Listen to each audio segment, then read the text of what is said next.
and I want to thank everybody for joining us. This is a virtual information session about the foster care program in Cuyahoga County.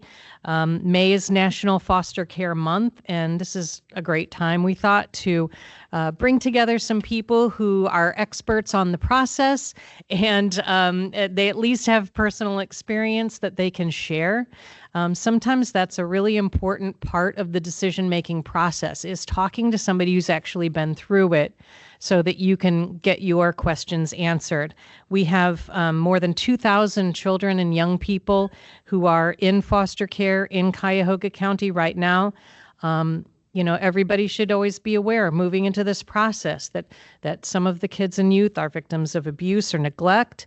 Some may have special care needs or need special attention to help them deal with the impacts of the trauma that they've experienced in their lives to that point. But every one of these children need and deserve a family who's going to love them and protect them and really help support them in moving forward with their lives. So we, as you probably know, have a shortage of foster care parents. It's not just in Cuyahoga County, it's nationwide, but it's something that we've experienced over the last few years. And we're really thankful that you're joining us, because we're hoping that you're going to learn what you need to learn through all of the participants here, what you need to learn to maybe move forward and have that decision be part of your life. Becoming a foster or adoptive parent. What we hope to accomplish is to answer common questions about what it takes to be a foster parent, and we want to answer your questions. So if you do find that in hearing our conversation you have questions, please write those in the chat, and we will answer everything in real time as we can. We will also give you the phone number. It's 216-881-5775. 216-881-5775. And maybe, Stephen, you can drop that in the chat too, so that people have that and they can call on their own time later if they have other questions or want to get some more information. So I've spoken enough. I will just introduce myself. My name is Dawn Calavini. I'm with the Cuyahoga County Communications Department. Stephen Flannery, who is also on this chat, is with DCFS Communications Specialist, and he is going to be helping to moderate the chat and letting folks in. So the speakers you all see pictured here: Megan O'Shea is a recruitment supervisor with our Division of Children and Family Services. Thank you so much, Megan, for joining us. Marlise Taylor is a foster parent, and she's got some great experiences that she is willing to share with us, and we appreciate your time, Marlise. Jessica Vita Clough is a foster parent as well and is joining us and available to answer questions about the process that she's gone through and her experiences. And Mary Beth Cole is with Starting Point, one of our Cuyahoga County partners in this process, a family and community support coordinator, and she also has some personal experience to share. So thank you again to everybody for joining us, and for those of you who have registered to attend and are with us now. And again, if you have a question, please type it in the chat. So the first question that usually comes up is, people know about foster care, but they aren't aware of how great the need is in Cuyahoga County. And I'm going to ask Megan O'Shea to start us off and tell us where we are as it stands right now. What's the need? Sure. So as Dawn had said earlier, we currently have in Cuyahoga County alone over 2,000 children that are in the care of our system. That can range from that when we say in the care of our system, that means some type of custody is within DCFS, lies within DCFS. So there's a need for that child to be placed outside of their home due to an identified safety factor. We currently have more children in our system than we do foster parents that we're able to accommodate. So we have more children that are, that we're looking for homes for, foster homes, than we can safely place. That sometimes results in children staying in less than perfect conditions for a short period of time. We do have emergency accommodations and things like that.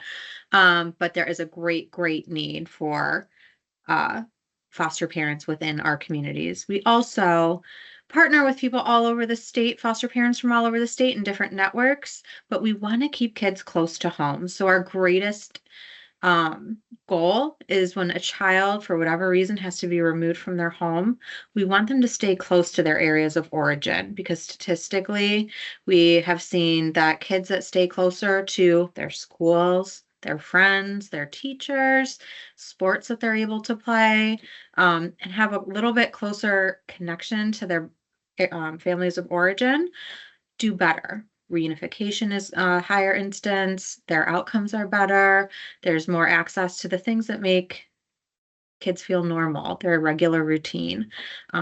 Anytime a child is removed from their home, that's a trauma that happens to them. So we want to mitigate and lessen that trauma as much as we can, and create a familiar feeling as much as we can in a really uncomfortable situation that has happened to them.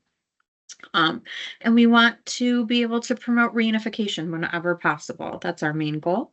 We always want to reunify with the families of origin, and we want this to really feel like a team effort. I always say when we're doing our pre-service that this is really a whole team that you're working with. So we want you to feel as supported as you need. If I don't have the answers, I definitely want to find someone that does have an answer for any question that you have.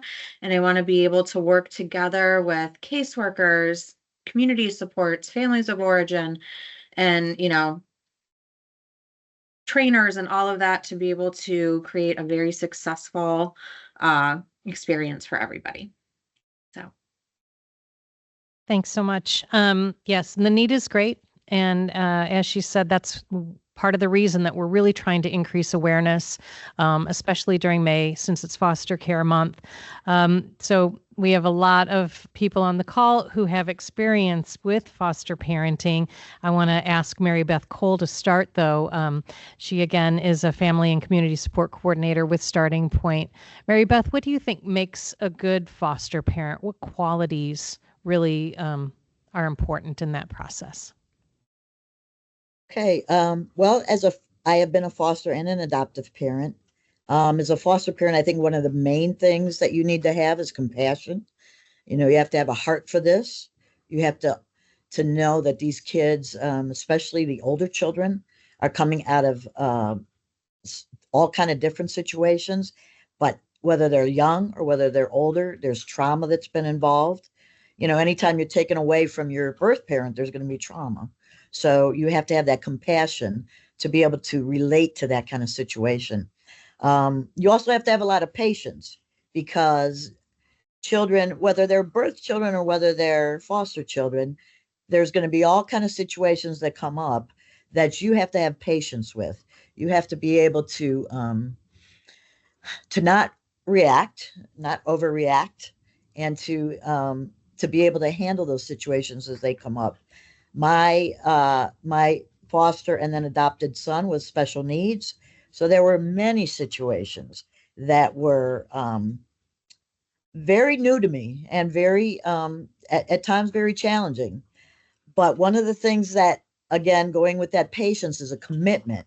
You want to commit to that child like that child is your own, even though they might be with you for a month or 2 months or 6 months or a year or the rest of their lives. You want to have that commitment to that child as if they were your child.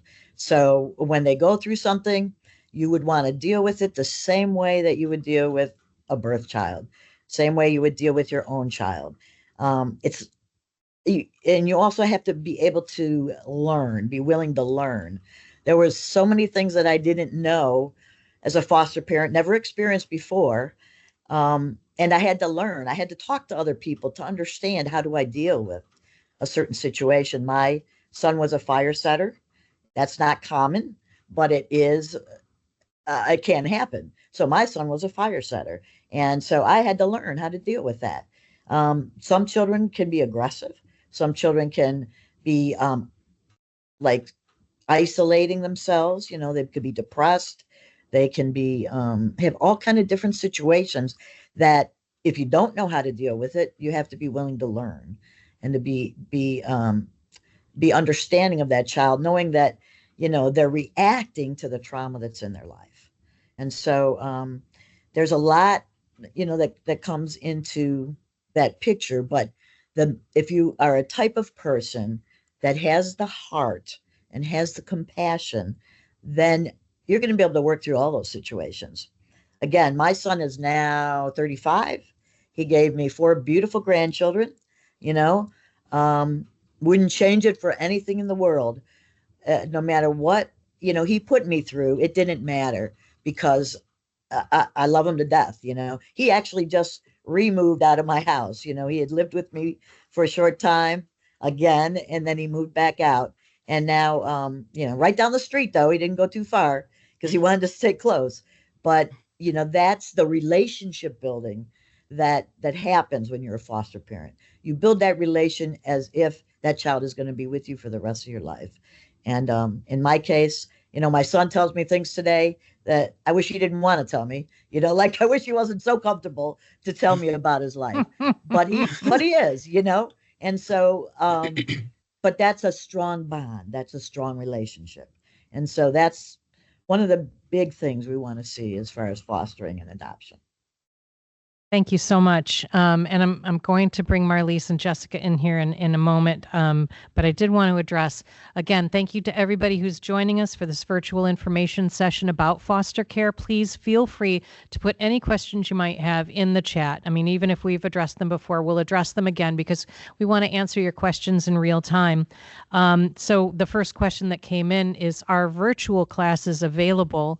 And I'm going to ask Megan to address this because the next frequently asked question we were going to talk about is how that process works. So if you could incorporate whether there are virtual classes available in that response, that would be great. Megan? Sure. So yes, there are virtual classes available. We do run in a hybrid model. So the next 2 months of classes are going to be virtual. June and July, we're running virtual sessions. However, if you call us and you identify a need for a certain setting, our training department will try to accommodate you as best they can. So if, we understand that, there's all types of work schedules and availability and things like that. So if you are committed and you want to do this, we will find a schedule that works for you as best as we can. That's great. Marlise Taylor is a foster parent, and just so far, some of the things, did you have a response on, the kind of qualities that make a good foster parent, or would you like to address how that process worked for you, Marlise? So, yeah, I can talk a little bit about how the process worked for me. I've actually been through all the phases of the system, which is the kinship care. I became a foster parent, and then I became an adoptive parent. So it started off kinship care, whereas, I just literally got a phone call out of the blue. I was named by my son for his child with the female who lost custody of my grandson. He needed a place to go, and they called me, and like my story is, I was on my way to get some chicken, and I came home with a baby. Like that is literally what happened. And I was headed one way, ended up headed to Metro Health Hospital, and picked up this little 4.5-pound preemie drug addicted baby. And he didn't even fit all the way in the car seat, which was on its lowest level. So, from that, I became his kinship care. We didn't even have DNA yet, and that wasn't established for 4 months, but I took on the responsibilities of him. He, when it comes to the question about what does it take to make a good foster parent, some things you're not going to know. It's like, I didn't know the extent of what he had been exposed to in utero. So his trauma was a little bit different because he couldn't tell me, And so he cried for like 2 months, like straight at night, just cried. Nothing would soothe him except classical music. And I found that out by just going through Spotify, like I needed something for myself. And it was actually working for him. And so, I leaned on that from the kinship care. I mean, being in touch with my social worker, everybody that was on my team, kind of leaning into them because they had answers that I didn't have. And the communication with them, and even just communicating sometimes by email like that, I work well with that. I would get quicker responses sometimes, but then found out nobody's getting their case plan together, nobody's doing what they're supposed to do. Now, I knew these people. You guys may not know your parents, but I knew one was my son. I knew of the other person, and the female, and it progressed from emergency custody to temporary custody. Temporary custody went on for about a year. Then it progressed from temporary custody to permanent custody. And that went on, I mean, I think there's a 2-year limit. Mine actually went on for about 2.5 years. And I was stuck in like this limbo. What makes a good foster parent? Thick skin. You may end up having to interact with the parents at some point. I mean, they used to go to the library to meet. The mom would often, when he was 3 months old, I shared a story about, I just got to work. He's 3 months old. He's got a visit with his mom, and it's right at the library, like across the street from the preschool or the daycare where I had him. So I get to work and I'm settled in, and I'm in a meeting, and my phone goes off, and it's Cuyahoga County. I'm like, what's going on? What are they? They're like, Miss Taylor, mom didn't show up for the meeting with the baby, and we want to know, what do you want us to do? I'm like, what are my options? Like, who doesn't show up for an appointment? So it teaches you. Eventually, like, this became her norm. So and it would upset me that he's safe at preschool. He's 3 months old, and you scheduled this visit and then you don't show up. Like, it was really ticking me off. And so I would send her a good text here and there to say, this is ridiculous. If you don't want to meet him with the visit, don't. But of course, that created some hard feelings and everything. But the hard feelings were already there, honestly. But long story short, is to not let the surprises be such a surprise that you even plan for the surprises. Okay, baby's going to visit. So maybe you put in a plan B, just in case mom doesn't show up, or you actually get that call about, what do you want us to do? And I was like, well, what are my options? They're like, oh, we can bring him to your house, or we can take him back to preschool. And I'm like, yeah, take him back to daycare. I had to make the arrangements. I left out of the meeting at work, and I'm like, I'll be back in the hallway on the phone, like, okay, can somebody open the door because they're coming back?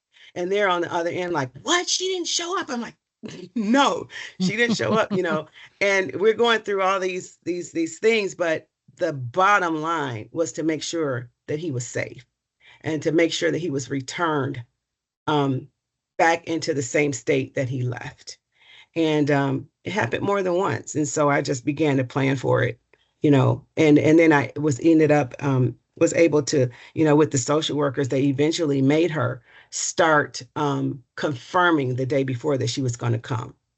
And then that worked out better because she wouldn't confirm. And then the visit next day was canceled. So it's kind of, working through that. Eventually, nobody got their case plan together. Not my son, not her. And my grandson ended up well, I was his foster mom, but he ended up going up for adoption. I was the placement. And, I went to the hearing, and he is now my son/grandson. But real quick, I guess the other thing with the process is, one of the things that I did, which I felt was beneficial, is like when they first gave me the paperwork to fill out, it's a lot of paperwork. It is a lot of work you have to do. They're going to ask you for lots of documents. I got started on it the same night, like literally the same night. Because when you get to your home study, that's actually the longest part. It's not even the paperwork. It's the home study when they come in and they ask you a bunch of questions, very in-depth, very personal. And, I had all my paperwork together. It helped move things along. All the documents helped move everything along. And then, finally I was certified as a foster parent. But it's a lot. So I would say that paperwork, when you get it, if you're serious about being a foster parent, fill it out as soon as possible. You may even have questions that may need answers from somebody else. So, yeah. That's a great piece. And again, I think it goes back to what Mary Beth said, patience is a great quality to have. Commitment, you need that, and that willingness to learn. Like you had to adjust and pivot with a lot of things, but you are willing to do that. Again, we have some questions coming in, and Megan, I was hoping maybe you could take a couple of these. It was, what does the application process look like? And how long does it take? I will tell you, we did put a number in the chat, and it's 216-881-5775. That is the number to call when you want to get started. But we're trying to answer some questions here that might, save you some time in the long run. So just keep that number handy for you, but we'll try to answer all these. So again, the participant asking would like to know, if you think time-wise, if they got started on this process now, they would be able to start taking classes in that June or July session, Megan. Absolutely. So you can call today, and one of our recruitment specialists will call you back and go through our available class schedules with you to sign you up for that. Once you sign up for the pre-service sessions, it is a series of 24 hours of content that prepares you for becoming a foster parent.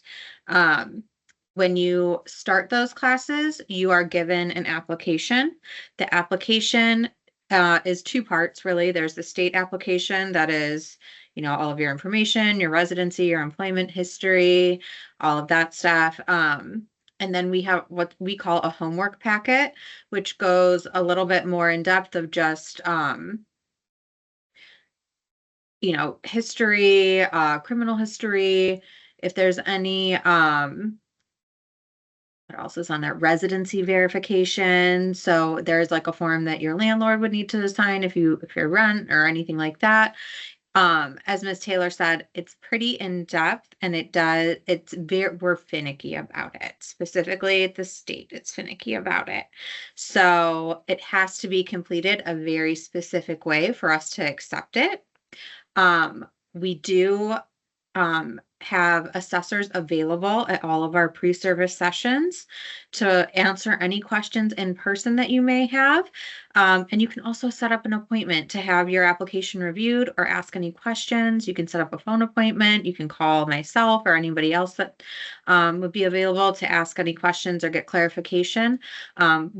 We really, truly want to make this an easy and efficient process for you. So I'm happy to go through and set up any appointments you need or talk through the application to help you get through it as efficiently as possible so that we can get your home study started. Once your application is turned in, then your home study begins. So I assign your home study, and that can take up from like 60 to 180 days, 3 to 6 months typically to go through that process. And as Ms. Taylor said, it is a process.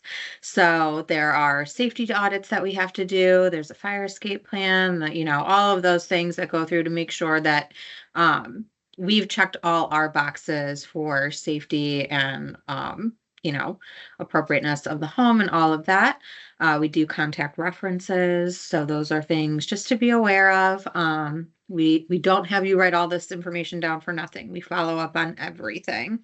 So yeah, that's about it. It is a lengthy process. It can be, but that is why we want you to start on it quickly so that we can help you move through that process as efficiently as possible. Awesome. Thank you. And I think, Marlise's experience is unique because she went through a kinship process, and that means that she knew, one or both of the parents of the child. And I think that makes the relationship a little bit different than if you're a foster parent coming in and you don't have a prior relationship, you don't know really anything about the birth parents of the child that you're taking on. I'd love to bring Jessica in now, who's a foster parent, to talk about her experience a little bit. And Jessica, if you could just tell us a little bit about your experience and maybe address any of the things that we've talked about so far, like the qualities that you've found that you've had to draw on, what you think works, and maybe the process that you went through with your husband. Sure. I'd be happy to. I think Mary Beth and Marlise really hit home on a lot of key things about being a foster parent and what good qualities look like. To add to that, it is my husband and I that went into this together. So I would say you have to make sure that both, each spouse is on the same page. If one person is really interested and the other person is like, look, I don't think I can do that, you have to talk about that. You have to explore that. And that's okay, because maybe it takes going to the classes to learn more about what it actually is that will bring that other person around. It's typically, when I did my training, this was actually like before COVID hit. So it was February of 2020. We went to weekend classes. They were all in person. And a lot of them were husband and wife spouses. And a lot of the men were very hesitant to move forward. And they said, my wife drugged me here. But by the time that the hours were completed, and we had to do 36 hours of pre-service training, I know Megan said that there's less. So, sometimes those things change, and that's okay. But by the end, the guys were like on board. So sometimes it just takes saying yes, going and learning more about it, getting the training, because both of us learned so much during the process, and the people that we were in class with, their life experiences, that really kind of pumped us up and got us ready to go. So I don't know what type of learners you all are, but if you're more of an in-person person where you learn better being physically with other people, I would highly recommend going and trying to find training that is in person. We found a lot of value in that. Virtual training, there's nothing wrong with that. Everyone learns differently. I think there's just something about human connection when you're going through the process that really just made it that much better for us. So I think just being open to saying yes, and there are unknowns, as Marlise said, there's going to be. And when you think you know the unknowns, you don't. So you kind of just have to let go, and you're not going to have control over anything.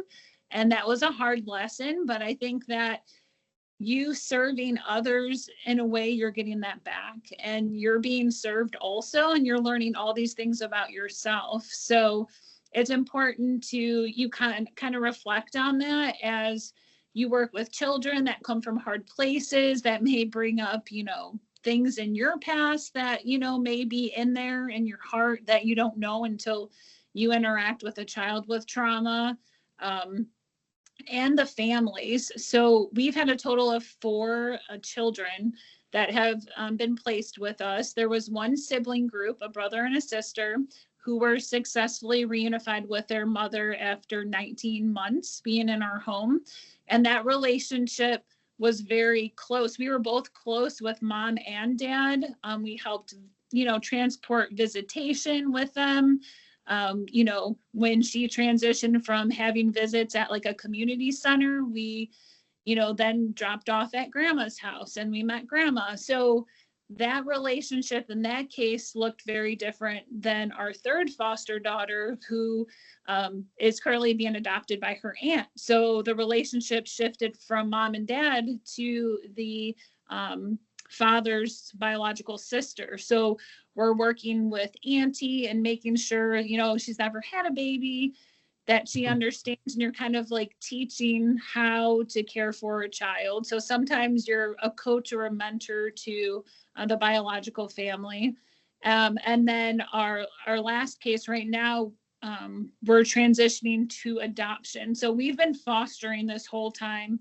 Then the goal is reunification, because, families with families, that is the number one goal. So if you can be open, and it's your immediate household, but also your support, that was very helpful for us, that our families were supportive and were there. And although they don't get the amount of training that we do, you know, we try to educate them a little bit and just say, hey, you know, this is maybe why mom didn't show up. She's having a hard time, you know, give some grace with that. But yeah, if you say yes, you really don't know what's ahead. And it's been really a life-changing experience for us. So Thank you so much for sharing, Jessica. And I'd like to just follow that up with a question that came in on the chat. And again, thank you to everybody who's joined us. This is a virtual information session about the foster care program in Cuyahoga County. It's the Cuyahoga County program. Wanted to ask you because Megan said this earlier, you know, the goal is reunification, and that can be daunting for some people when they're coming into this process. And we had a question coming into the chat, and I'd like you to start with this, Jessica, but please, Megan and Mary Beth and Marlise, I'd love to get your input as well, because I think this is something that people think about a lot coming into the process. What is that separation like when you have a child in your home for 19 months? How do you prepare for that? And I'm hoping you're going to say that our support and our training and all the things that Cuyahoga County provides can help with that. But I'm sure that it is a really challenging part of making that commitment to be a foster parent. So can you talk about, you know, the goal of reunification and then separating from that child? yeah, it's really hard. I mean, honestly, and it's a part of it though. It's the whole point.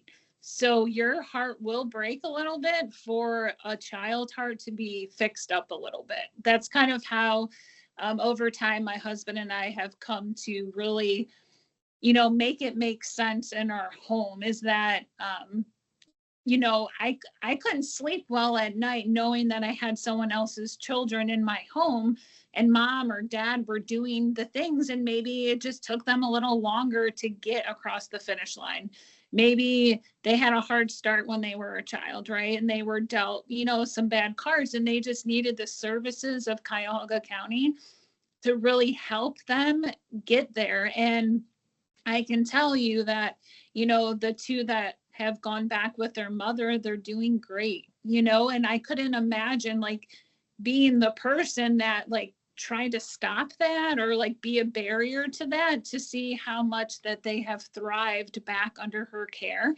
And is everything perfect? Probably not. Just like in our own lives, like everything is not perfect, right? Everyone's learning every day. So I think that yes, it hurts, and you learn about it in training, and you know that, you know, a slow transition is better for all involved, for the biological family, for the children, for you as foster parents. But I've talked to a lot of foster parents, and there's nothing like your first child or children being reunified, because that will always leave like a bigger mark on your heart. That's what I've heard, you know, because I've only had that once in my experience, and I can share from my own. And not that it gets easier with the others, it's just different. So you have to prepare your heart in that way, but know that you're giving to someone else, and then it makes it hurt a little less. It just takes some time. And we took a break. So we took 6 months off from having any placements to kind of work through that. And then we said yes, and, you know, kind of started it all over. So it's hard, but it's totally worth it. Did anyone else have anything to add? Thank you again so much for sharing that, because it's, you know, I would think that would be one of the most challenging aspects. Yeah, I do. wanted to Oh, go ahead. just, oh, Oh, sorry. sorry. Go ahead, Megan. Piggyback off of Jessica, that self-care portion, I think is so important after, you know, reunifying a child. It's a double, you know, it's sort of a blessing and a curse at the same time. You're helping, you know, a child reunify with their family, and that's the whole goal. But that doesn't mean you didn't connect with that child. You obviously bonded with them. You love that child like your own. And that's what we want. And when we talk about the team effort, really lean in on your supports. You know, we all sort of go through all different emotions when, you know, we're happy for families to get back together, but we also acknowledge that that's hard as a foster parent to give up that placement. So taking breaks, asking for supports when you need them. And I have also heard from our other panelists that have participated in pre-service. If you have kids of your own, adopted or biological or whatever, framing it in a way of we're helping. These are, this may not be permanent. So, because it's hard to explain that to a child as well. So kind of framing that from the get-go of, we're helpers. We're being the helpers in this situation. And then kind of coming back together as a family and just being open and transparent about what you need before you continue that process and open your home up again. Marlise? No, I was going to say, reunification was always the forefront of everything that the social workers talked to us about. And in the training, they had classes that talked about and helped with the reunification process, describing it, what it might look like, which started off with like intermittent visits with the parent. And then I guess as they became, more more cohesive with the case plan, that they would start having overnights and stuff. So it's not like, I don't think it's like they just take them out of your house and then they're just gone. I mean, I guess that could happen under certain circumstances, but for the most part, it's like a transition. And so I always tried to mentally prepare myself for him going back to his mother. And I was really trying to prepare my son so that he could win custody of him and would let even both of them at different times come in and bathe him or feed him or open the door to say, hey, you guys want to come and, do his care for a day. They could only do it separately though. But, just trying to get it like that so that I could mentally like accept him leaving, although that never happened. But I still kind of, prepared myself for it because it could have. You have to. Yeah, Mhm. you have to, for sure. All right. We have a question in the chat. I plan to move into a 2 to 3 bedroom home. I'm currently in a 1 bedroom. Should I wait to start classes? So this goes to the home visits, I'm assuming, in the process. And then, if somebody was able to take the classes in June or July this summer, but they weren't, quite home visit ready, how long would that stay good? Is there, an expert, like after a certain amount of time, would they have to take the classes again? Yes. So that's a great question. Once you start your pre-service sessions, you have 18 months to have a completed and certified home study. So, and keep in mind, the application that you turn in is linked to the address of the home study that you are getting. So if you're planning to move within a relatively short period of time, like let's say that you're starting classes in July, but you're moving in September, I would say absolutely start the classes and then just don't turn in your application until you move into that house with that new address on it of the 2 to 3 bedroom place that you're looking at. Because what I would hate to happen is that you submit an application and then we have to kind of redo the whole process because now we have a new address and we have to assess a new home and all of that. Keep in mind as well that home studies do take time. So if it has been 15, 16 months and now we're turning in an application, that lessens the time that we can complete that home study and you may need to start that pre-service process again.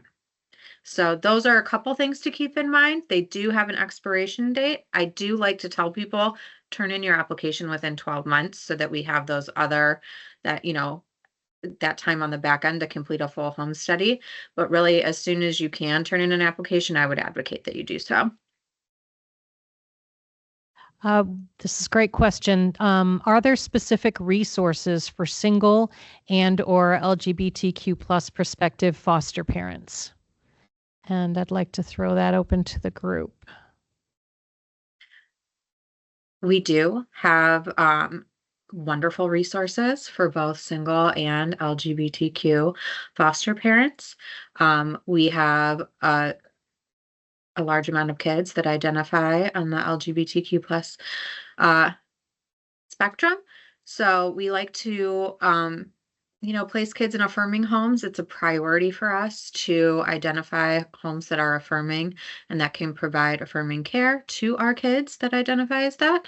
And then we also have a large amount of trainings. I mean, A to Z, you name it, we probably have a training for it. So if you are seeking out a specific knowledge base in something, we have caregiver coaches and resources that you can reach out to identify, certain trainings and educational areas, and focuses. And then we also have wonderful supports like Mary Beth and Starting Point that can help you out.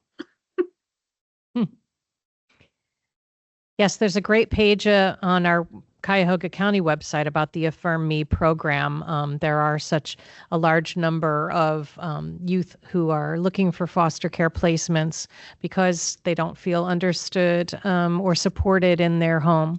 And so it's great to have options for people. And we are really supportive of that. There have been a lot of studies done. Cuyahoga County's been on the forefront of a lot of that work. And so it's something definitely to talk to your providers about, the people that you talk to at DCFS when you go through the program, to just let them know, how you feel and how you feel like you would have a very affirming home. How does the agency handle children that run away? And I don't have a lot of details on the question, but if there is a child placed in a foster care home and they are acting out or running away from that placement, how is that addressed? Yeah. So by policy, we hold beds in placements for 3 days. So if a child leaves your home and doesn't come back that night, we'll keep that placement open for up to 3 days. After 3 days, we have to close out that placement. And then we would, when that child comes back, then we, if you're open to accepting that child back in your home, then we would, replace that child back in your home. The typical things when a child runs away that we expect is that a missing persons report would be filed, that we are actively looking at any places that we may think they are. I'll tell you right now, when kids leave homes, they go back to familiar areas. So they're going to their parents, they're going to their cousins, they're going to their friends, things like that. And so it's a matter of meeting that child where they're at and kind of addressing what the behavior, what the need is for the behavior. And then putting in an intervention, whether that's therapy or, whatever that may be, to try to mitigate those behaviors and stop them from doing that. But we do have some chronic AWOL kids. And that's sometimes that's part of the process too, That goes along with that's the challenges, right? The challenges and the that you're willing to patience. take on. Absolutely. Yeah, and I think this kind of goes back to something that we were discussing earlier, which is there's been a real shift in foster care strategy, going back decades. But at first, the thought was to get the child as far away from the trauma as possible. But what's been found and what really seems to work is having things be as normal as possible. So going to the same schools, seeing your relatives, seeing your same friends, and those kinds of things to, lessen the trauma that's available. Mary Beth?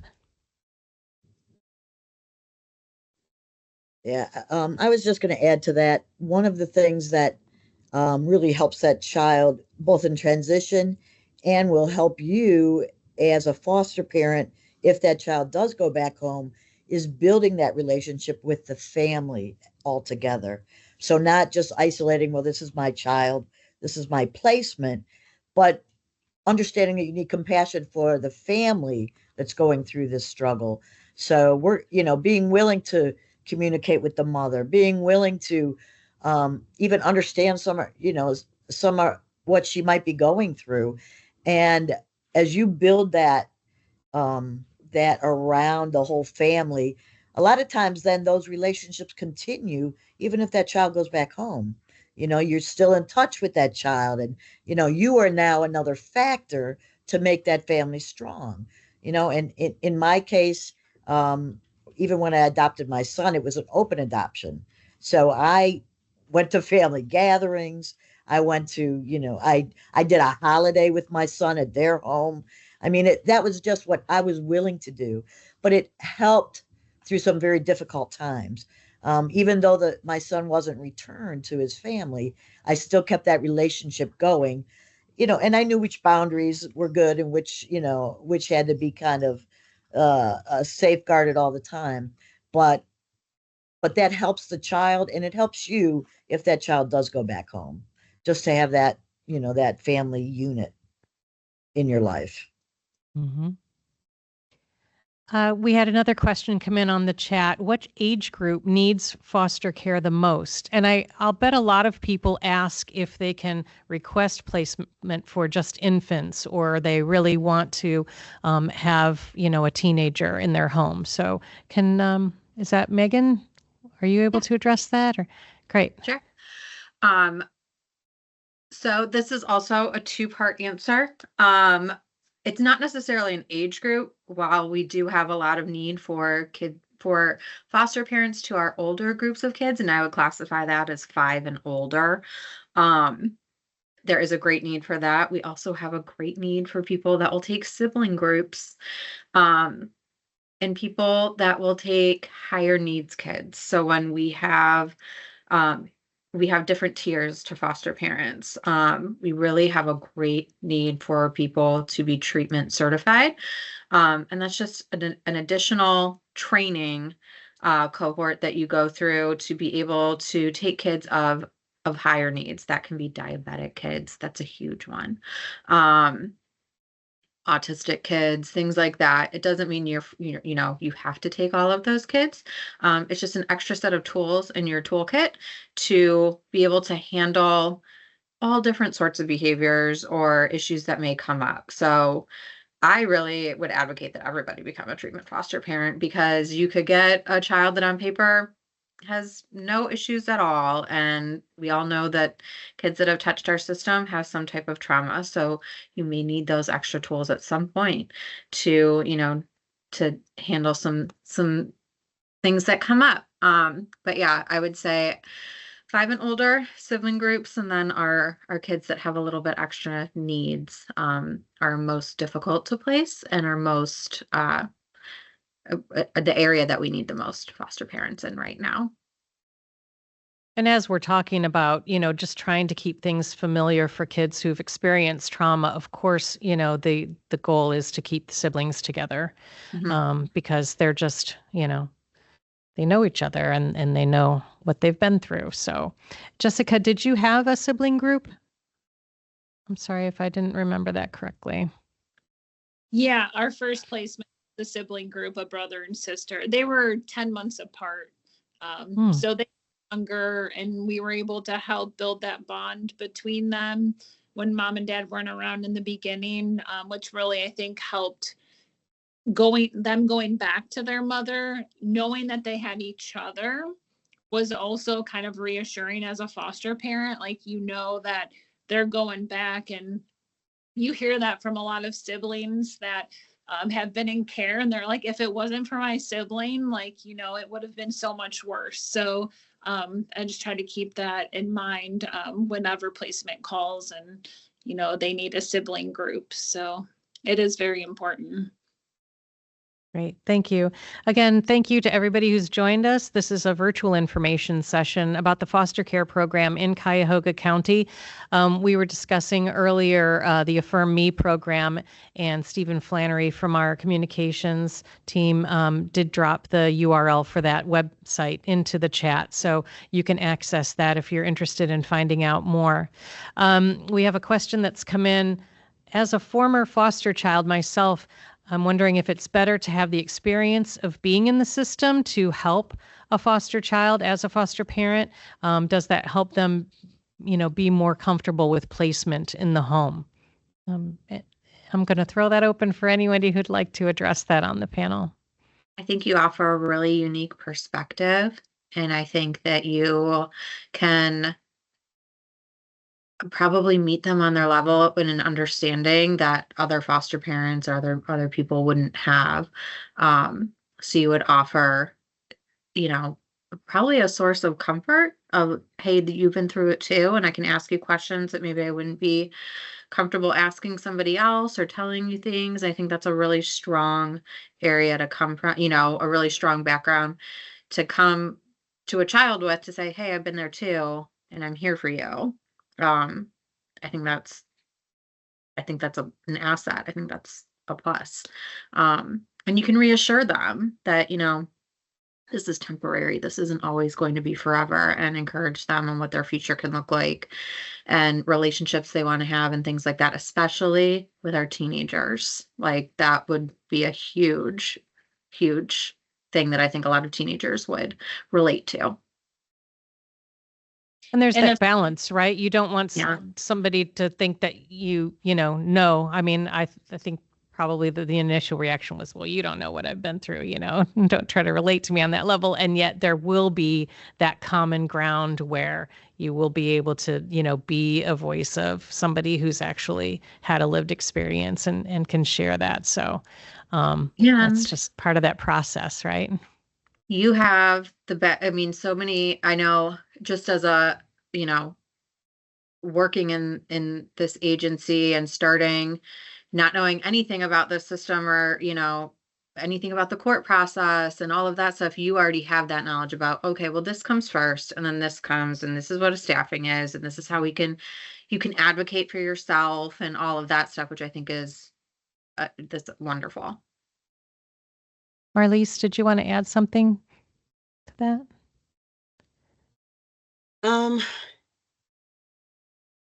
The mom actually came from the foster care system of my grandson. So she was given up at an age where she actually knew that she was being given up, and she aged out. And so I think that it affected her more, because she knew what her son was going through, but yet it's like, I don't know.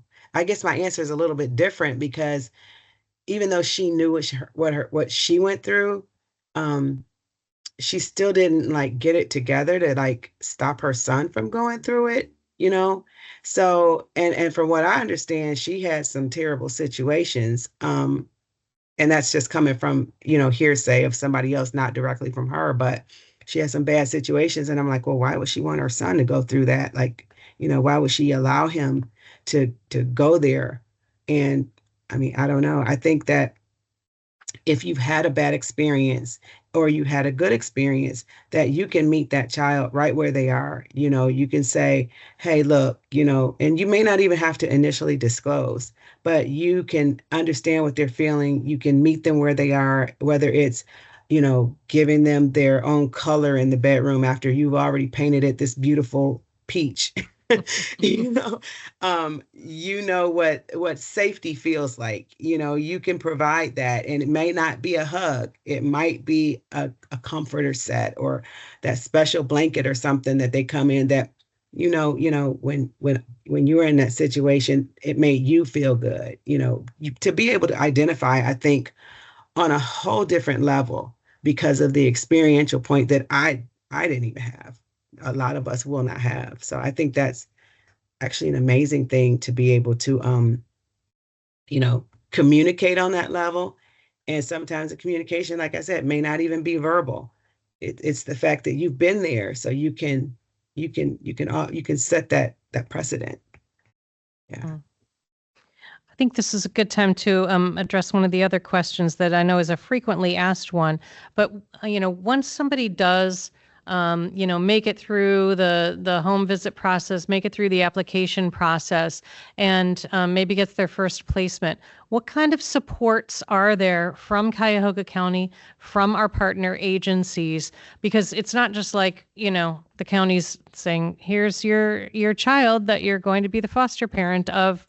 See you later. Like, no, we are there with you every step of the way, and our partner agencies have some amazing resources. So if anybody wants to jump in and talk about some of the things that have been really helpful or that you think are really valuable to the foster parents that you've worked with, love to hear that. And I'm sure it's going to be important for anybody else who's tuned in to find out more. I can touch briefly on that. So every foster parent is assigned a resource manager. And just like every child has their own caseworker, social worker, you get your own person from the county. So if you have questions, if you're needing more support, that's kind of like your point person that you can reach out to. I know mine, I could text her whenever and she'll respond and get me what I need. And then additionally, Mary Beth, she represents Starting Point, but finding a support group, which they offer, that's just one service. I've learned so much about Starting Point, but it's just one service that they offer that I would highly recommend. Marlise and I, that's actually where we've met before, and our children have been able to play together. So it's just a really important piece to be in a room talking about your experience with other foster parents to get the support that maybe your family or your neighbor or, someone you go to church with may not understand because they're not in it. But when you talk with other foster parents that are in it, kinship, it's very impactful. I guess that's all that I could say and would be highly recommended.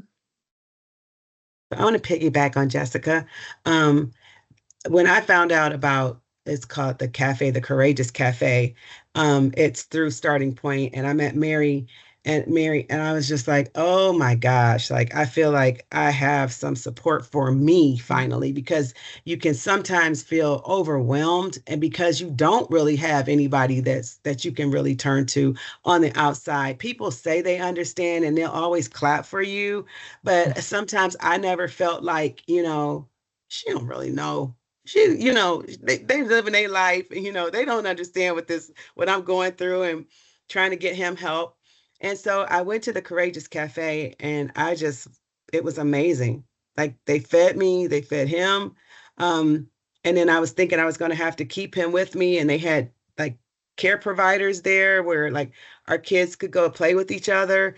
And then we could just have some adult conversations about foster care, being a caregiver, and learning. There's some social workers there too that also had resource material available.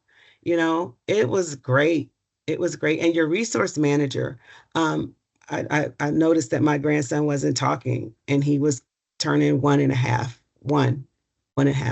And so I reached out to my resource manager. I'm like, I think there might be some speech issues. They got me hooked up with Help Me Grow. Help Me Grow got me hooked up with the Ohio Department of Developmental Disabilities. I had somebody coming in my house once a week to help him with speech, getting him together. Now he won't be quiet. Now it's like, okay, just amazing. And then we had some conduct issues. And so then we got Applewood involved, and we got Beachbrook involved, and we just to help him become a rounded person. And you just can't be afraid to ask, though. It is what it is. So they can help you. They will help, and they'll have the resources. Mm-hmm. Mary Beth, anything to add about that?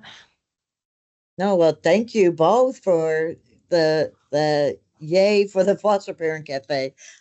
When I was a foster parent, I didn't have that kind of support, and so I know that I felt extremely isolated, and this is a way to make you not feel isolated, to know that there's people going through it just like you and have the same concerns or the same, and they may not be exact, but they're still understand, because foster care is a whole beast in itself. So, there's not everybody that can understand what's happening there. So I strongly encourage anyone who does become licensed to get involved with one of the cafes. We also have virtual cafes. If you don't want to come in person, you can go to a virtual cafe online. But I strongly encourage that. Starting Point also has resources for out of school time activities for kids, for childcare. And they will let you know if there's scholarships available for those children. They will let you know what's right in your area. They have teachers that go into like Head Start programs, or those younger classrooms and do special needs work with kids that have special needs. So there's a slew of resources that surround you, not just in Starting Point, but the agency itself. They will not allow you to have a child that is having mental health issues and not address those issues. They are going to make sure that you have the resources that you need to address the things that come up with that child. Thank you. And Michael had asked a question. I hope this answered it, but I'm going to just state it again in case there's anything that needs to be added. If, a child that is a foster child needs mental health assistance like therapy or medications, is that provided by the state, or do we seek that as the foster parent? Yeah, so every child that is in the foster care system is covered by Medicaid or Medicare. And so their insurance is covered, and then any services or supports that they would need, i.e. mental health supports, behavioral supports, medical, whatever, we would refer out for that, and we would set that up. So like Marlise said, we would do a referral for Help Me Grow. We would do a referral for Bright Beginnings, early childhood mental health. Anything that's needed, we would find a referral for it, and get you set up with the supports that you need or that child needs. Well, thank you all so much for joining me. We are on time, and some people are having to drop off now too. But I did want to thank everybody again. Stephen Flannery from our communications team has dropped a couple of URLs into the chat so that you can get more information. The number to call is 216-881-5775. The website is easy to remember. It's everychildneedsafamily.com. And again, the URLs are also in the chat. But I want to thank Megan O'Shea, who's a DCFS recruitment supervisor with Cuyahoga County. I want to thank Mary Beth Cook, family and community support coordinator and foster parent with Starting Point. Thank you so much for your insights and for your partnership with Cuyahoga County, Mary Beth. We appreciate you so much. Marlise Taylor, foster parent, thank you so much for sharing your experience with us. We appreciate you. And Jessica Vita Clough. And Chris, even though Chris isn't on here, your husband, yet we want to thank him too. Thank you so much for coming on and for sharing your experience and just for doing what you do, for making that commitment and really making the difference in lives of kids in Cuyahoga County. It's so important. And if you've joined us because you wanted to have some questions answered, I hope we answered them. Please call or reach out if there's any other information that we can possibly provide for you. Thank you so much for joining us. Good night.